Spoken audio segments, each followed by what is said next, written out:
नरेंद्र मोदी जी कहते हैं भाई और बहनों थाली बजाओ, आंख के सामने लाशें पड़ी हैं, लोगों को नरेंद्र मोदी साथ नचा रहा है, कोविड को फैला रहा है और कह रहा है ताली बजाओ।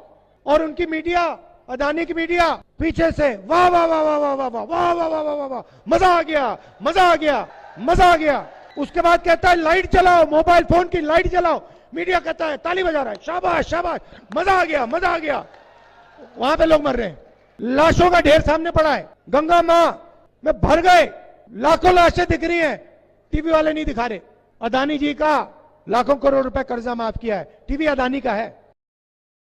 सुना होगा आपने, सुना है भारत माता की, ये नारा है। ये भारत माता क्या है जिसकी जय हो रही है? ये है क्या? नहीं, सवाल पूछ रहा हूं, सब लोग इसकी जय करते हैं, ये है क्या? हाँ, ये भारत की जनता है, भारत की जनता है ना जिसकी हम जय करते हैं। आपके माता पिता सब लोग, ये है भारत माता। जो हमारे पहले यहाँ जिए, आपके दादा, उनके दादा, ये है भारत माता। अब सवाल है जो मैंने पार्लियामेंट में पूछा कि मुझे पता लगाना है कि ये भारत माता में कौन कौन लोग हैं। इसमें ओबीसी कितने, इसमें दलित कितने, इसमें आदिवासी कितने, इसमें जनरल कास्ट के गरीब लोग कितने।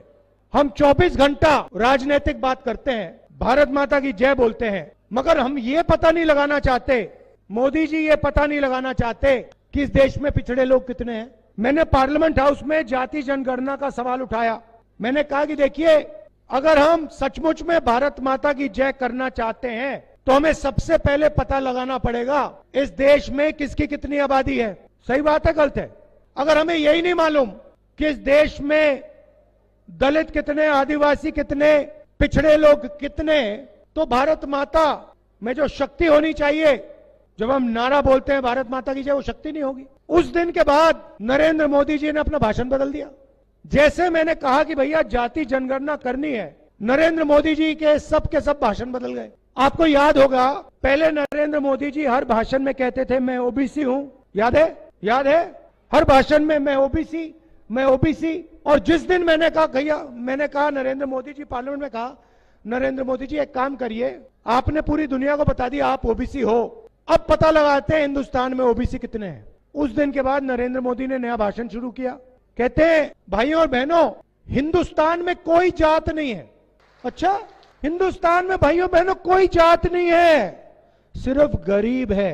अच्छा, तो पूरे हिंदुस्तान में कोई जात नहीं और आप ओबीसी के?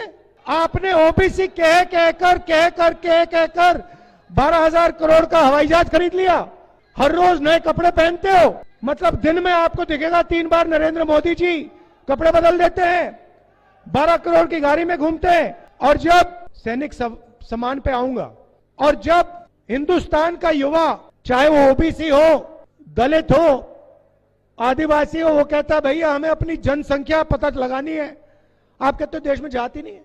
जब पिछड़ों को रोजगार नहीं मिलता तो आप नहीं कहते थे कि जात नहीं है। जब दलितों को पीटा जाता है तो आप नहीं कहते जात नहीं है। आदिवासी का अपमान होता है तब आप नहीं कहते जात नहीं है। मगर जिस दिन हमने सवाल पूछा, कहा कि भैया बताओ कितने हैं, ओबीसी कितने, उस दिन जात नहीं। उस दिन हिंदुस्तान में सिर्फ गरीब बचे हैं, सिर्फ नरेंद्र मोदी एक ओबीसी है और कोई नहीं है, अकेला खड़ा है। अब आपके दिमाग में सवाल आया होगा कि भैया कितनी जाति है, कितने लोग हैं, कितनी आबादी है, उससे क्या फर्क पड़ता है?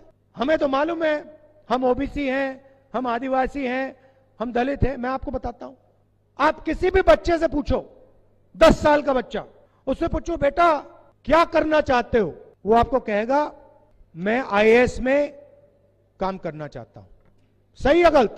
90% में कन्याकुमारी से कश्मीर तक चला हूं, हजारों युवाओं से मैंने बात की, बच्चों से बात की, क्या करना चाहते हो? मैं आईएएस में जाना चाहता हूं। क्यों? क्योंकि देश को आईएएस के अफसर चलाते हैं। आप गलतफहमी में मत रहो, आप ये मत सोचो कि देश को एमएलए चलाता है, एमपी चलाता है। बीजेपी के एमपी से बात करो, आपको बताएंगे भैया हमारी यहां मूर्ति बना रखी है, हमारे पास कुछ है नहीं, हम यहां पे देखते रहते हैं, देश चलाता है नरेंद्र मोदी 90 अफसरों के। मतलब 90 अफसर, आईएएस के अफसर, secretary to government of India देश को चलाते हैं। अब सवाल यह है, अगर ओबीसी की आबादी 50% तो 90 में से ओबीसी कितने? अगर आदिवासियों की आबादी 12% तो 90 अफसरों में से आदिवासी कितने? अगर दलितों की आबादी 15% तो 90 में से कितने दलित? और अगला सवाल, अगर 100 रुपए का बजट है जिसको ये 90 अफसर बांटते हैं तो 90 में से ओबीसी कितने और बजट के कितने रुपए पर उनकी भागीदारी? सवाल ये है। अब अगर आपको आबादी नहीं मालूम तो आप ये सवाल ही नहीं पूछ सकते। भाई और बहनों, मजे की बात सुनिए, और ये जो पूरे देश में ओबीसी युवा, जनरल कास्ट के गरीब युवा, दलित आदिवासी युवा जो भटक रहे हैं, 24 घंटा रोजगार ढूंढ रहे हैं, इसका कारण सुनिए। भाई और बहनों, मैं आपको गारंटी करके नहीं कह सकता हूं ओबीसी की कितनी आबादी है। मुझे मालूम है तकरीबन 50% है, मगर किसी को नहीं मालूम सच्ची आबादी क्या है। मगर मैं आपको यह बता सकता हूं कि 90 अफसर में से जिसकी कम से कम 50% आबादी है, 90 में से 3 अफसर पिछड़े वर्ग के हैं। समझिए, आपकी आबादी कम से कम 50%, 90 में से 3 ओबीसी, 90 में से 3 दलित और 90 में से 1 आदिवासी, 90 में से 1 आदिवासी। और ये कर क्या रहे हैं ये भी समझिए। ये मत सोचिए कि ये कभी कोई बड़े विभाग को लिए बैठे हैं, इनको कोने में बैठा रखा है। भाई और बहनों, अगर हिंदुस्तान की सरकार बजट में 100 रुपए का निर्णय लेती है तो पिछड़े लोग उसमें से 5 रुपए का निर्णय लेते हैं। 50% आबादी, बजट पे 5% कब्जा और 90 में से 3। इसलिए इस देश के लिए सबसे जरूरी काम जाति जनगणना। जिस दिन, ये भाई और बहनों, जिस दिन जाति जनगणना हो जाएगी उस दिन दूध का दूध, पानी का पानी हो जाएगा, साफ हो जाएगा पूरा। उस दिन ओबीसी सवाल पूछेगा कि भैया नरेंद्र मोदी जी ने 14 लाख करोड़ रुपए का कर्जा माफ किया है, 14 लाख करोड़ रुपए का कर्जा माफ किया है हिंदुस्तान के सबसे बड़े अरबपतियों का। भाई और बहनों, आबादी आपकी 50%, 14 लाख करोड़ रुपए में से आपका 1 पैसा नहीं। बात समझो, जिन 10-15 उद्योगपतियों का नरेंद्र मोदी ने 14 लाख करोड़ रुपया माफ किया, उनमें से 1 ना पिछड़ा है, 1 ना दलित है, 1 ना आदिवासी। बजाइए ताली। अब आप पूछोगे भैया 14 लाख करोड़ रुपया कहां से आया? मैं बताता हूं। जीएसटी में पैसा कौन देता है? आप देते हो। ये आपने हरी शर्ट पहनी है ना, इसके लिए आपने जीएसटी दी, आपके जेब से निकला। पता लगा नहीं लगा मैं नहीं जानता, मगर आपके जेब से निकला। आप पेट्रोल खरीदो, आपके जेब में से पैसा जाता है। बिजली का स्विच ऑन करो, आपके जेब में से पैसा जाता है। अदानी जी ने ऐसी ही हरी शर्ट खरीदी हो तो जितना पैसा हिंदुस्तान के सबसे गरीब व्यक्ति के जेब से जाएगा उतना पैसा अदानी की जेब से जाएगा। तो पैसा आपका। किसान से लेते हैं जीएसटी, खाद के लिए लेते हैं, ट्रैक्टर के लिए लेते हैं, तो जितनी जीएसटी आप देते हो उतना अदानी देता है। आपके जेब में से पैसा निकलता है और 14 लाख करोड़ रुपए नरेंद्र मोदी 10-15 लोगों का माफ कर देता है। दूसरी तरफ देखिए, कांग्रेस पार्टी ने राजस्थान में स्वास्थ्य के लिए आपसे 1 रुपया नहीं लिया। सही बात, 1 रुपया नहीं लेते हम आपसे। मध्य प्रदेश में जाइए, वहां पे नरेंद्र मोदी की सरकार ने पूरा प्राइवेटाइज कर दिया है। दिल का दौरा पड़ता है, जाइए प्राइवेट अस्पताल में जाइए, लाखों रुपए आपकी जेब से निकलते हैं।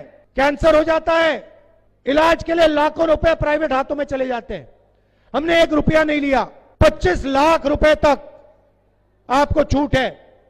मैंने अशोक गहलोत जी से कहा कि भैया ये 25 लाख कम है, इसको ज्यादा करिए। ये जो पैसा है राजस्थान की जनता को हम जो देते हैं, इसमें से 50% पैसा पिछड़ों को जाता है। 50% तकरीबन पिछड़ों की आबादी है, 50% पिछड़ों को जाता है। नरेंद्र मोदी की पॉलिसी में 1 रुपया पिछड़ों को नहीं जाता, 1 रुपया दलितों को नहीं जाता, 1 रुपया आदिवासी को नहीं जाता। हमारी पॉलिसी चाहे मनरेगा हो, चाहे किसान कर्जा माफी हो, चाहे भोजन का अधिकार हो, जमीन अधिकरण बिल हो, हमारा पैसा 50% ओबीसी कम से कम। और वो कहते हैं कि भैया हम ओबीसी की सरकार चलाते हैं।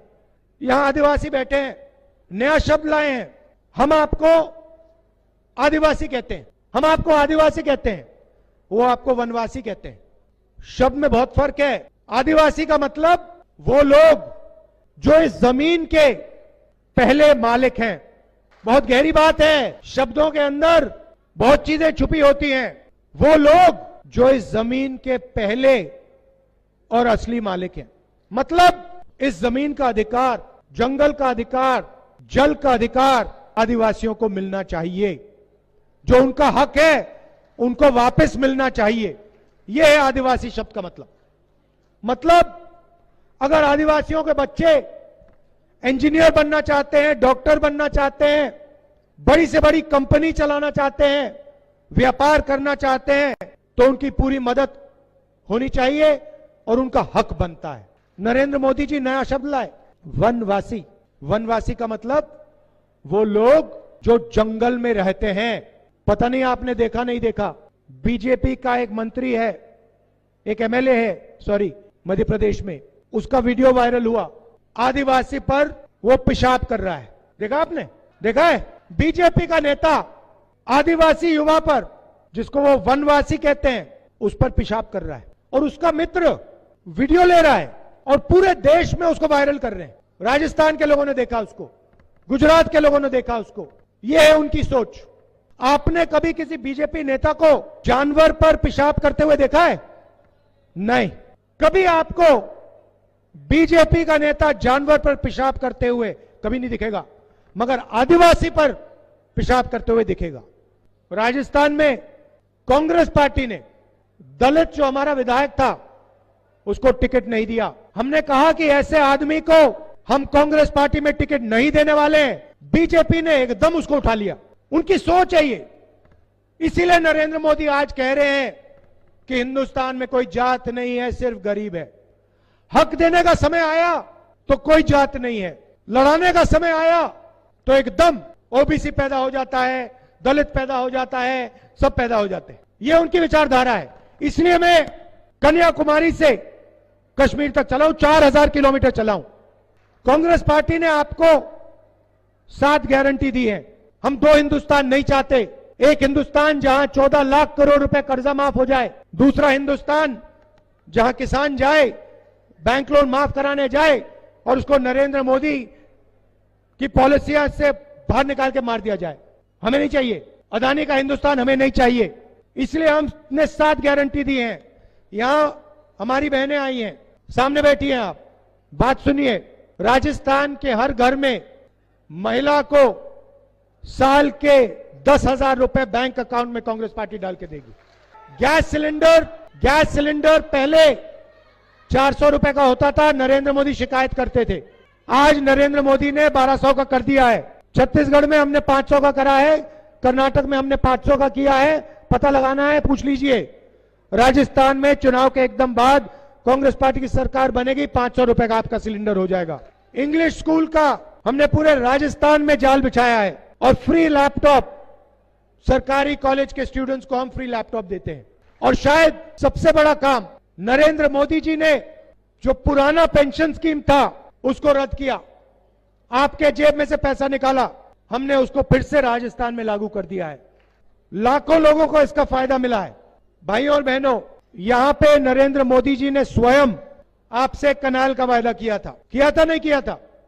ईआरसीपी का वायदा किया था कि नेशनल प्रोजेक्ट बनाएंगे, किया था? बन गया नेशनल प्रोजेक्ट? मिल गया आपको? नहीं। जैसे उन्होंने 15 लाख का वायदा किया, मिल गया 15 लाख? कोविड के समय लोग मर रहे थे, ऑक्सीजन नहीं था, दवाई नहीं थी,